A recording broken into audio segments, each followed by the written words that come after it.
દિલ્હીમાં ભારે વરસાદની અસર, યમુના નદીના જળસ્તરમાં વધારો, હરિયાણાના હથની કુંડ બેરેજમાંથી છોડાયું પાણી, પ્રશાસને લોકોને કાંઠા વિસ્તાર નજીક ન જવા કરી અપીલ. મહારાષ્ટ્રના નાગપુરમાં ભારે વરસાદનો કહેર, રસ્તાઓ પર ભરાયા પાણી, પાણીમાં ફસાયેલા વિદ્યાર્થીઓનું બુલડોઝરની મદદથી કરાયું રેસ્ક્યુ ઓપરેશનનો વિડીયો આવ્યો સામે.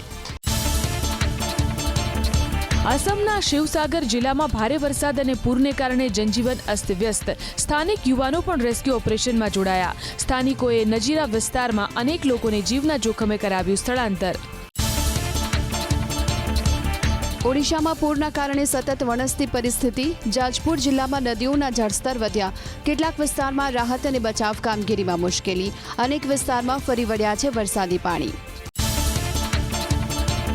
ઓડિશાના મયુરભંજમાં ભારે વરસાદ, બંધમાલ ગામનો આસપાસના વિસ્તાર સાથે કપાયો સંપર્ક, સમગ્ર ગામમાં ફરી વળ્યા વરસાદી પાણી, લોકોને જીવન જરૂરી ચીજવસ્તુ લાવવામાં પણ મુશ્કેલી. પશ્ચિમ મેદનીપુર જિલ્લામાં ફરી વળ્યા પાણી, ધારાસભ્યએ પૂરગ્રસ્ત વિસ્તારની લીધી મુલાકાત, બોટમાં મુસાફરી કરવાની પડી ફરજ. પશ્ચિમ મેદનીપુરમાં ભારે વરસાદથી જનજીવનને થઈ અસર.